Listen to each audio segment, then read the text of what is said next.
Ley lines, the laɪnz, are apparent alignments of places of significance in the geography or culture of an area, often including man-made structures. They are in the older sense ancient, straight trackways in the British landscape, or in the newer sense, spiritual and mystical alignments of landforms. The phrase was coined in 1921 by the amateur archaeologist Alfred Watkins, referring to supposed alignments of numerous places of geographical and historical interest, such as ancient monuments and megaliths, natural ridge tops and waterfords. In his books Early British Trackways and The Old Straight Track, he sought to identify ancient trackways in the British landscape. Watkins later developed theories that these alignments were created for ease of overland trekking by line-of-sight navigation during Neolithic times, and had persisted in the landscape over millennia. In a book called The View Over Atlantis, the writer John Mitchell revived the term ley lines, associating it with spiritual and mystical theories about alignments of landforms. Drawing on the Chinese concept of feng shui, he believed that a mystical network of ley lines existed across Britain. Since the publication of Michel's book, the spiritualized version of the concept has been adopted by other authors and applied to landscapes in many places around the world. Both versions of the theory have been criticized on the grounds that a random distribution of a sufficient number of points on a plane will inevitably create alignments of random points purely by chance. Alfred Watkins and the Old Straight Track. The concept of ley lines originated with Alfred Watkins in his books Early British Trackways and The Old Straight Track, though Watkins also drew on earlier ideas about alignments. In particular, he cited the work of the English astronomer Norman Lockyer, who argued that ancient alignments might be oriented to sunrise and sunset at solstices. On the 30th of June 1921, Alfred Watkins visited Blackwoodine in Herefordshire, and had been driving along a road near the village, attracted by the nearby archaeological investigation of a Roman camp. He stopped his car to compare the landscape on either side of the road with the marked features on his much-used map. While gazing at the scene around him and consulting the map, he saw, in the words of his son, like a chain of fairy lights, a series of straight alignments of various ancient features, such as standing stones, wayside crosses, causeways,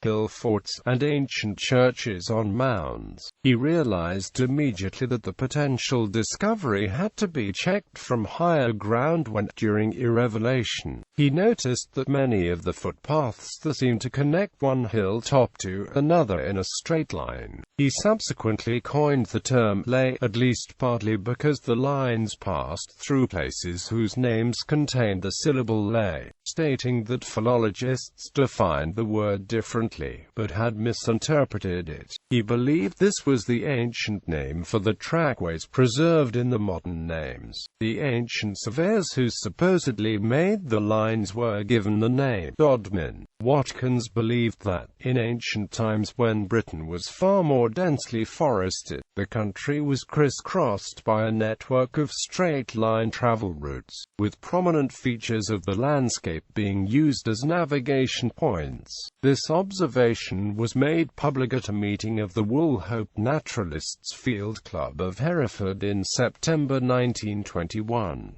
His work referred to G. H. Piper's paper presented to the Woolhope Club in 1882, which noted that a line drawn from the Skiradvar mountain northwards to Arthurstone would pass over the camp and southernmost point of Hatterrell Hill, Oldcastle, Longtown Castle, and Eurushay and Snothill castles. Quote, "It has also been suggested that Watkins' speculation stemmed from reading an account in September 1870 by William Henry Black given to the British Archaeological Association in Hereford titled Boundaries and Landmarks, in which he speculated that monuments exist marking her geometrical lines which cover the whole of Western Europe. He published his book Early British Trackways the following year, commenting, "I knew nothing on June 30th last of what I now communicate, and had no theories."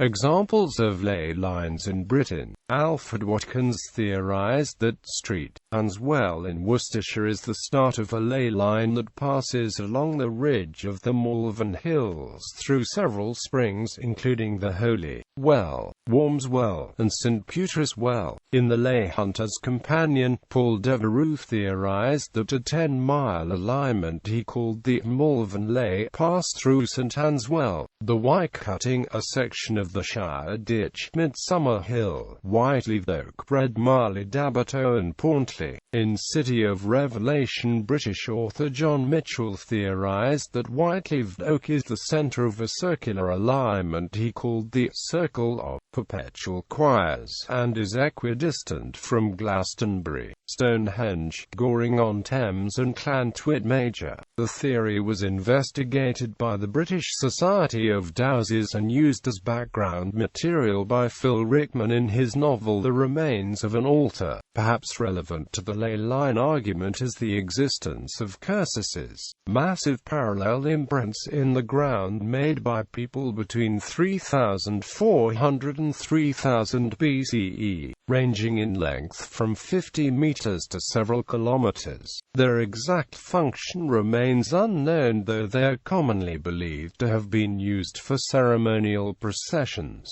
Many of them do encompass Neolithic graves and monuments.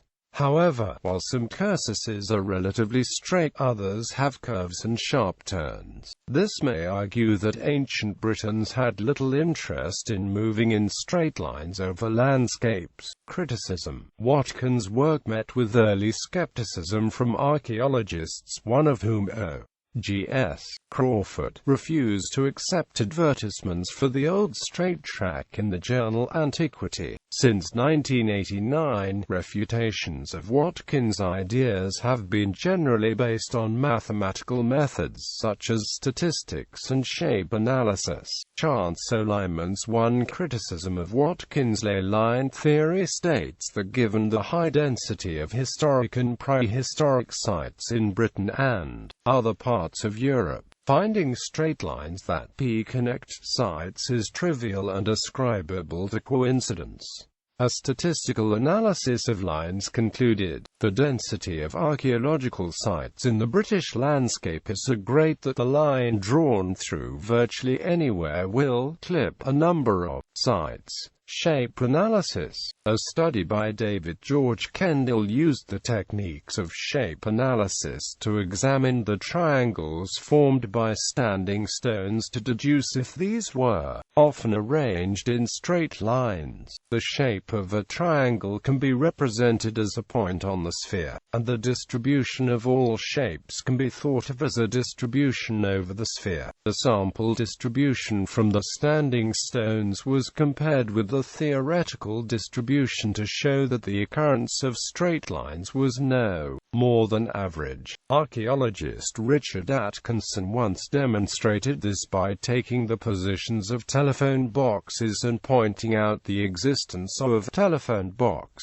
lays. This, he argued, showed that the mere existence of such lines in a set of points does not prove that the lines are deliberate artifacts, especially since it is known that telephone boxes were not laid out in any such manner with any such intention. New Age endorsement. In 1969, the British author John Mitchell, who had previously written on the subject of UFOs, published The View Over Atlantis, in which he revived Watkins' ley line theories and linked them with the Chinese concept of feng shui. The book, published by Sago Press, proved popular and was reprinted in Great Britain by Garnstone Press in 1972 and Abacus in 1973, and in the United States by Ballantine Books in 1972. Gary Lachman states that The View Over Atlantis put Glastonbury on the countercultural map. Ronald Hutton described it as almost the founding document of the modern Earth Mysteries movement. Michel's mingling Watkins' amateur archaeology with Chinese spiritual concepts of landforms led to many new theories about the alignments of monuments and natural landscape features. Writers made use of Watkins' terminology in service of concepts related to dowsing and New Age beliefs, including the ideas that ley lines have spiritual power or resonate as special psychic or mystical energy. Ascribing such characteristics to ley lines has led to the term being classified as pseudoscience. New Age occultists claim ley lines are sources of power or energy. According to Robert T. Carroll, there is no evidence for this belief save the usual subjective certainty based on uncontrolled observations by untutored devotees. Nevertheless, advocates claim that the alleged energy may be related to magnetic fields. None of this has been scientifically verified. In 2004, John Bruno Hare wrote, Watkins never attributed any supernatural significance to leys. He believed that they were simply pathways that had been used for trade or ceremonial purposes, very ancient in origin, possibly dating back to the Neolithic, certainly pre-Roman. His obsession with leys was a natural outgrowth of his interest in landscape photography and love of the British countryside. He was an intensely rational person with an active intellect, and I think he would be a bit disappointed with some of the fringe aspects of ley lines today.